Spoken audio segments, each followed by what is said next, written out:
Welcome to the Lady Landlords podcast, where we empower women to gain financial independence through real estate investing. I'm your host, Becky Nova, founder of Lady Landlords. If you're ready to buy, manage, and grow your real estate portfolio, then let's get started. Today, I really would like to take a moment to reintroduce myself. Our Lady Landlords community has grown so much over these past few years.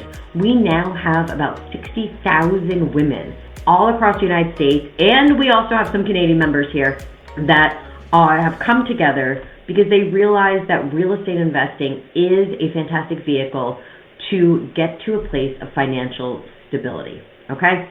But because we've grown so much, because of Instagram and Facebook algorithms, sometimes we all kind of get lost in the mix. So wanted to take a moment to introduce myself and really just talk a little bit about where our community has come from and how we can best support you as you are growing and moving forward and scaling your portfolio, okay? So to start with where I came from, if you couldn't tell by how fast I'm talking or my accent here, I am from New York. That's where I was originally born, right outside New York City. Lived there for many years, went to school down in Washington, D.C., and then moved back to New York for graduate school. I felt like I followed very much that traditional path as many other people do and were told to when we were young, which was go to school, get a good job. I went to an Ivy League school. I was working in cancer research. I thought that I kind of had it made in my early 20s. I was making a six-figure salary. I thought that I was doing everything to make my parents proud, and I thought that I was doing the things that were supposed to make me successful and happy in life. But to be honest, I was not happy. I remember I was in, my early 20s, mid-20s, and I was just like, this is what I'm supposed to do for the next 40 years? This was miserable. I really just couldn't see myself being in that space. I loved working in cancer research, but I felt that the roles that I was in and working in that, even working in the hospitals, I felt like I was very tied to protocols and structure that were not allowing me to really help patients in the way that I saw fit. Unfortunately, one of the doctors that I worked for at an unnamed hospital asked me to do something that I considered unethical. And I said, so now I'm unhappy in this job. There's no way I can imagine doing this career for the next 4 decades. And now I'm being asked to do things that go against my own beliefs. I was like, there's no way I can do this. So I actually went back to my desk, and instead of doing what the doctor, my boss, told me to do, I wrote a letter of resignation. I then went to a bar on Monday at 2 o'clock in the afternoon. I had no idea what I was going to do, where I was going to go. And I just started talking to the bartender, and I was like, I don't know. I want to move to Europe. I want to make a change. Where should I go? I remember this bartender just being like, lady, I don't know you. And it's so funny to think about it today, but he was like, hey, there's this new website called Facebook, right? It's funny that we're talking on it now, but he was like, oh, go to this website called Facebook, make a post, and ask where you should move to, and do that. So I said, okay, I will. So I put a post up on Facebook that said, I want to move to Europe, where should I go? Didn't think about it for the rest of the night. The next morning when I woke up, I received one response, which said, move to Sevilla. Okay, I'll be honest, I had never heard of Sevilla, had no idea where it was. I had to Google it, found out it was in Spain, bought a plane ticket that day to move to Sevilla 8 weeks later. And that's what I did. I ended up selling everything I owned, and I moved over to Spain. I got there and then realized that they spoke Spanish, and I had no job and had no idea what I was doing, and I had to figure out things quick. So I ended up starting a tour company in Spain. I used to take backpackers around, and I used to take them on walking tours and pub crawls. My claim to fame is I have actually probably taught more people how to play beer pong than anybody else you'll ever meet in this entire world. I gotta say, this was a really, really fun thing that I got to do in my 20s. But at that point in time, I expanded into Portugal. I bought a bar in Portugal. I had a little bus, and I was taking that bus so I could take people between Spain and Portugal and back to Spain. Unfortunately, that was a really bad business idea. Unfortunately, the guy that I got the bar from Portugal really screwed me over. I ended up losing a little over $100,000. I lost my business. My credit was ruined. And I had to go back to the States at 30 years old. And when I say back to the States, I actually made my parents' house. So not exactly what you aspire to do in life. It was something that I really felt like I'd kind of lost everything and I needed to rebuild. It's interesting, though, because a lot of people always kind of say, oh, that must have been horrible. Oh, you must regret that so much. oh, I bet you wish you never did that. And that's actually never been the case for me. I've never regretted it. The lessons that I learned by starting that business and by moving abroad and living in a foreign country where I didn't know anybody, didn't own anything, didn't speak the language, was really growth. I got to learn more about myself. I got to learn more about business than I could have ever imagined. It was absolutely a crash course, not just in entrepreneurship, also in grit, but also in just learning about myself. And I would never, ever change that in the world. But I needed money. So I needed to figure out something at that point in time. So I did two things. One, I went back to cancer research for a small period of time. I hated doing so, but I did go back, and at least I was able to go back in a different capacity where I felt I had more control over patient care and was able to make more of an impact. But I also then started dating my now husband, Emilio. When I met Emilio grew up in the Dominican Republic. He moved to the United States right before his 18th birthday, very much for the American dream. And he was the saver. He was the one that was really financially savvy and really responsible with money. I still was trying to get myself out of debt. And to be honest, early on in our relationship, I was completely hiding the amount of debt and the poor financial situation I was with him. But luckily, he really helped me get out of the hole that I was in. That really was something that we were able to bond over.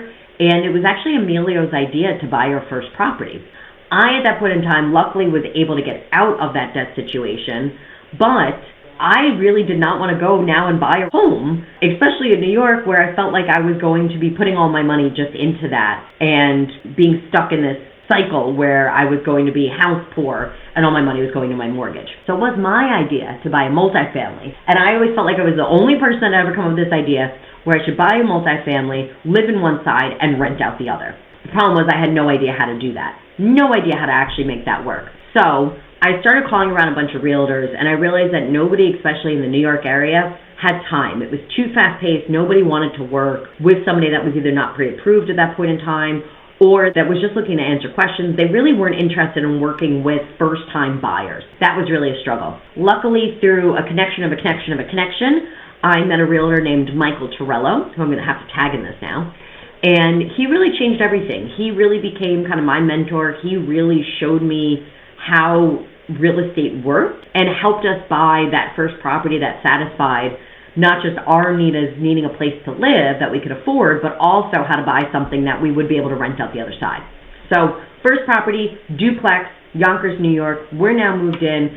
It really erased what our cost of living was, which was huge. If you could live in New York City for free, I mean, that's amazing. I was paying $2,000 a month for a 400 square foot studio apartment. And that was back in, 2018, 2015, somewhere around there. Imagine what that would be like 10 years later. Can't even imagine what a studio would cost on the Upper East Side these days. But once we did that and we bought that first property, I was hooked. I remember at that closing table, and we had a long, arduous closing that I'm not going to get into right now, but that closing went bad. I will just say that. And if you've been listening to the Lady Landlords podcast for a while, you probably have heard the story about what happened at that closing. But at the end of that closing, I will never forget that they actually gave me a check. And I was like, what is this? I just signed over my life to you. I gave you my entire life savings. Why am I getting a check? And I remember that they gave me that check and said, well, this check now is for your tenant. And I was like, ooh, I'm already getting paid on day one. I was like, I got to do this again. And I remember when I said that, everybody was like, you can't do this again. No. You have to save for years. You have to wait for a really long time. You need to get settled with this first one. And I was just like, no, this is my future. This is what I want to do. If I can bring in extra income by doing this while still working my 9 to 5 and eventually bring in more money from the rental properties where I don't need as much money coming in then from my income and can have some options and some choices in life, I was like, this I got to do. But like I said, everybody just kept telling me, no, you can't do it. I went down a rabbit hole reading every book, listening to every podcast. I had about an hour commute into Manhattan with now this new duplex that we moved into in Westchester County, New York. And all I would do every single day was just listen to a finance podcast, a real estate podcast, kind of like what we do here at Lady Landlords, and was just looking for ideas. I really struggled because I couldn't identify with anyone that was buying in high cost of living areas. Everything I was hearing about was, oh, go buy a $50,000 house in Ohio. And I was like, am I going to make money off of that? It just wasn't fitting with what I wanted. Or every story that I heard always went from, oh, well, this person was really broke, they had no money, ooh, but look, now they're a millionaire. And I'm like, great, but how did they do that? And it drove me crazy that there was just that gap that no one ever talked about on how things actually got done. And I felt like I was totally on my own to figure that out. So really my strategy was I kept bothering the people that I had already worked with. Michael was fantastic as my realtor. I kept in touch with him. I probably called him at least once a month to say, hey, can I buy another house yet? And he was like, maybe not yet. Talk to your lender. My lender was absolutely fantastic. I've been working with Brad Dixon from Homestead Funding for years now. Absolutely love him. Call him. Brad, can I buy another house yet? Becky, maybe not yet. And I would call them and I would check in with them and check in with them and check in with them. And it was probably about 6-7 months later or something like that I remember I called Michael and I was like, okay, here's my monthly check-in. Can I buy another property? Come on, let's go. And I remember he was just like, you know what? Call the lender. We might be able to make something work. And I called my lender and I remember he was just like, you know what? Becky, yeah, I think actually you are in a position. I think there might be a possibility that you can move forward. I was all about this. I called back Michael and said, hey, got the approval from lender. Let's move. Let's do something. And what was fantastic was there was actually an opportunity to pick up an off-market property, okay? This was now actually growing larger. This was now moving into a 4-family, and it also came with a parking lot. Now, depending on where you're tuning in from this, you might be like, there's parking spots, ladies, everywhere. There is a garage, a driveway, at every property I own. Why is that a big deal? In New York, driveways, parking spaces are big deals. That was actually something I could charge for. So we were able to rent parking spots, not just the apartments as well. Game changer when it came to doing a deal analysis, game changer when it came to that growth. Interestingly enough, 1 year exactly to the date, May 22nd, 2018, now May 22nd, 2019, I was back in that exact same attorney's office closing on that next property. All those people that said, no, you can't do it. All those people that said, no, you can't do it. You have to sit around. You have to wait. You have to save. You have to wait to figure it out. Nope, we were back there exactly 1 day, a year later. Now we had those 6 units. Now we were able to also have that parking lot for extra income. And that was when we started also buying down in the Dominican Republic.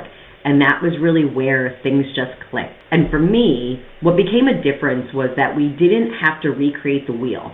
People have been buying real estate forever, and have been living in properties, renting out properties, owning properties, whatever it looks like. This has been a strategy for wealth building for all of existence.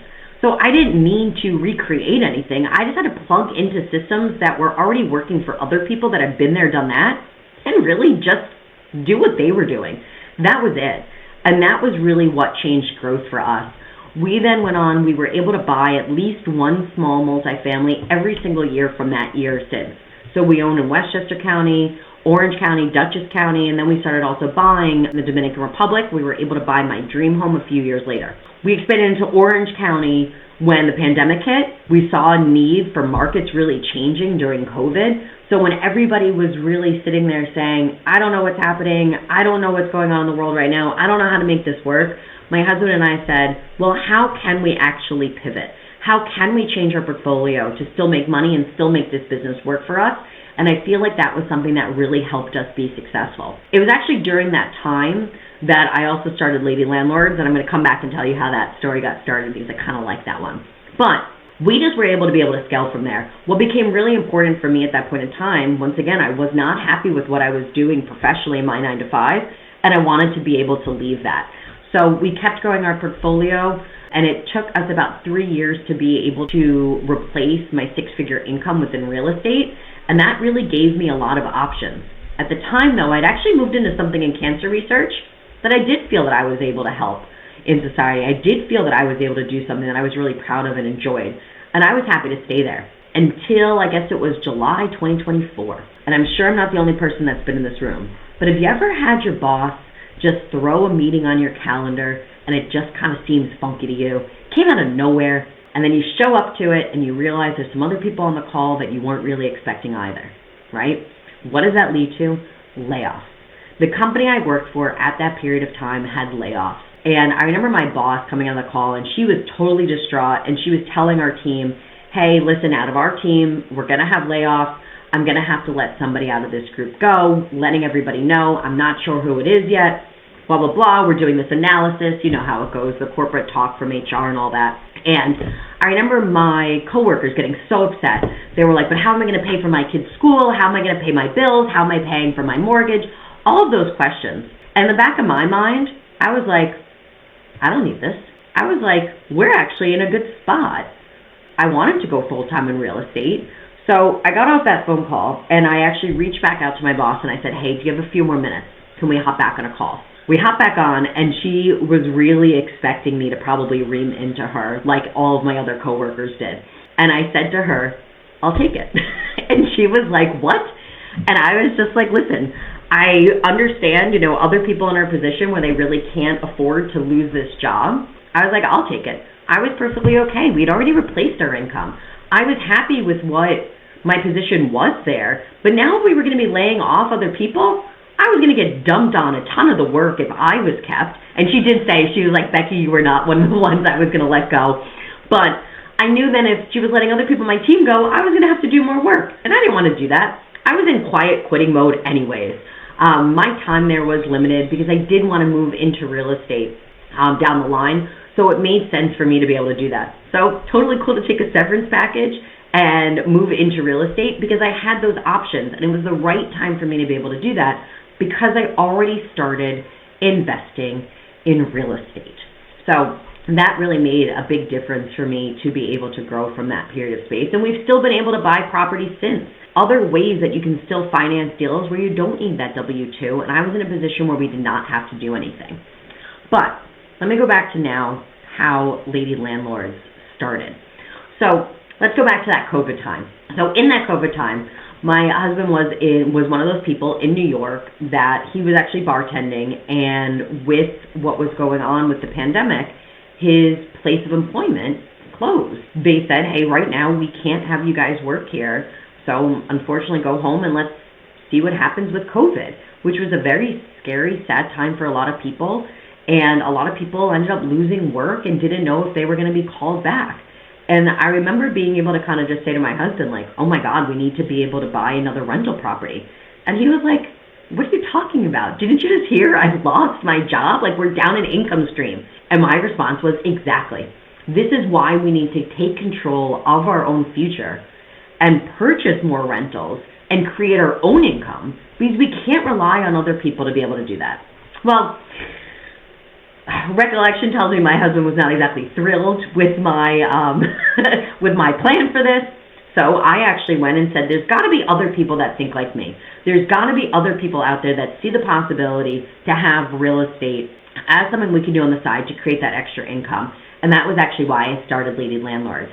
I wanted Lady Landlords to be kind of a little secret society for where women could get information to feel confident to take action, okay? Now let's break that down a little bit. I don't want women to come to a place and get information that they never do anything with, okay? I don't want you to come and spend time in this group and learn about all these different topics and say, okay, great, now I understand house hacking, now I understand the BRRRR strategy, cool, let me just go back to my day job. No, my goal is to help you get to a place where you can use that information because you understand it, and now you're confident to go out there and do something with it and grow and bring in some money. And I don't care if you're looking to just cover a car payment or replace a six-figure salary. It does not matter. That journey is all about you here. But my goal is to break things down into sizable chunks to allow you to have clear, concise information, take that information, take that knowledge, and understand how it applies to you, because your situation is completely different than mine. What is a good deal for you versus what a good deal for me? Those are different answers. Things that I'm going to buy are going to be different than what you're going to buy. I might look at something and say, oh my God, this is the best deal ever, I'm going to go buy this. And you might look at it and be like, this lady's crazy. I don't have any interest in buying that. That's okay. And actually, I would applaud that, because that means you know your buy box and you're staying in your lane with what's going to be specific for you versus what is something that's going to be a fit for me. So to me, That's what Lady Landlords is about, is coming to a place where we can get the confidence we need to then go out in the world and use all of these different strategies, use all of the different information we have to really be able to move forward in what we see as being important in our lives. For me, this might actually be even a little something my husband didn't necessarily know, but as much as I could say back in the day, really my plan was I wanted to be able to replace my income. I really wanted to be able to leave my day job. A lot of my goal with that was that I knew that I'd wanted to start a family. And I wanted to be in a place where I could be present with that family. It was one of my best memories is when I was a kid of doing activities with my mom and how my mom planned these things. I still have no idea, especially with 3 kids. I have one and I'm completely underwater. But my mom always planned these fantastic activities for us to do as a kid. My grandmother, and we were raised in my grandmother's home, that was something she was always present for, and I always just had that support system, and I always got to spend those time with them, and I knew that they were there for me. And I loved that, and that was something that I wanted to be able to recreate, and I wanted to make sure that my husband was going to also be able to be a part of that. And that's the place that we were able to get to. We now have 17 rentals between New York and then in the Dominican Republic. We spend half of our year there, and I love the fact that now my daughter, Eve, who's 6 months old, I love the fact that she can be in the Dominican Republic, even though she's probably not going to remember this past winter, but she was there, and she got to meet her cousins and her aunts and her uncles and my husband's family, and she got to hear bachata and see the family dancing, and she got to be around Spanish, and I think it's really important that she gets to see both cultures in both countries. And that's just something we couldn't do if we were just living in a traditional 9-to-5 world. And I'm very happy that this summer, I'm in total mommy mode, okay? That is my plan for this summer. I said this recently on another Lady Landlords podcast, but I had a member that came down to our Dominican property tour. And she asked me, and I'll never forget the way that she phrased this. She asked me if I was aggressively scaling my portfolio in the Dominican Republic. And I just kind of chuckled, and I was just like, I'm not aggressively trying to do anything right now besides keep myself alive and keep this little tiny baby alive, because that is all that I have the bandwidth for. But my summer, I want to take my kid to the park and put her on the swings, and I want to go for walks in the middle of the day with my husband, and I want to take her in the pool. I want to be able to take her to Mommy and Me library classes. That's what I want to spend my summer doing. And because of the decision that I made 8 years ago, I can actually do those things now. And that's what's made Lady Landlords all worth it to me. That's what's made the sacrifices that we've had to make to grow our real estate portfolio all worth it to me, is really this moment. So why am I not going to do those things that I set out to then be able to get to that place for? That's what was important. And regardless if you're in our Lady Landlords community, if you have kids, you don't have kids, you don't want kids, that doesn't matter. The whole goal and what I want for you is to be able to do that thing in your life. You want to go live in another country, you want to be able to quit that job, you want to go part-time in that job or transfer to a new place because you're going to feel more passionate about it, you want to start an Etsy store, I don't care what it is that you want to do. But if you know that there's some place that you'd rather be spending your time than the place that you're currently doing in it, that's what I want to help you do. That's what I want to have you be able to move the needle more towards the things where you can spend your time. Life is limited. We do not know how much time we have here, and I feel that we need to be spending our time in places that we enjoy, with the people that we enjoy, doing the things that we love, and that's where it should be. Not working for somebody else, not doing things that make us unhappy, not building somebody else's business, but really being able to wake up in the morning and saying, what would I like to do today? And going and doing that because you know you can. And that's what a lot of our programming at Lady Landlords is around. I really love the fact that what I do for Lady Landlords is I get to create things that our members are looking for. We did a creative financing class last night.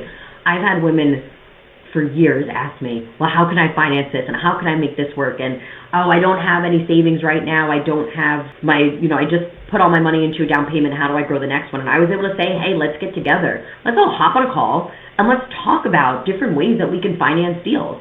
And that's where really this training series that we're kicking off today here has come from. So, like I said, moving forward, we're going to have nice, quick, concise trainings every single week where you're going to come, we're going to go through something that I'm going to teach you to help move that needle. I'm going to give you really what I did, what helped me be able to move forward in my portfolio. We'll talk about those different concepts, tips, what I'm doing to really make sure that I can minimize my time for tenant management. I'm going to be sharing all those things with you. So if you find that helpful, if you would like to join that, please do make sure to hit that subscribe button. That will be coming out every single week. I'm going to try to stick to the same time, same date. Like I said, that all depends on nap time, so we shall see. So make sure to hit that subscribe button so you will get notified when that training comes out. And I also hope that you'll be joining us this summer for some of our other events. We're going to be doing a in-person meetup event in New York on June 5th.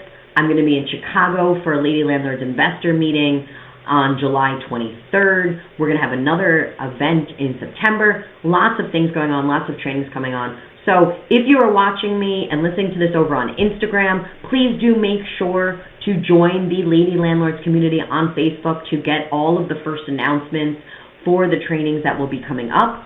If you are listening to the podcast YouTube channel, make sure to get in that Facebook group and make sure to follow me so you will be able to join us if this episode speaks to you, and if you are ready to say this summer is going to be a little bit different.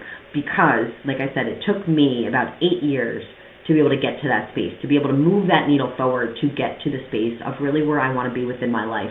So I encourage you to think about, and your action step really for today is I want you to think about what would be different for you in 8 years if you started today. What would that time look like? Would you be in a space where you would prefer to stay comfortable, staying in the space where you are right now and saying, cool, in 8 years, if I'm doing exactly what I'm doing today, I'd be okay? Or would you want to say, you know what? In 8 years, I can't wait to have this. I can't wait to have that. And I want you to think about what that life would look like. So I'm going to wrap things up right about now here, but I want you just to take 5 minutes after this call and just think about the cost of doing something that might be uncomfortable to get you comfortable in the future versus the idea of just not doing anything and being exactly where you are in 2027, in 2028, in 2029, and so forth. And now it's a choice for you to decide, am I ready to make that change, or am I okay staying where I am?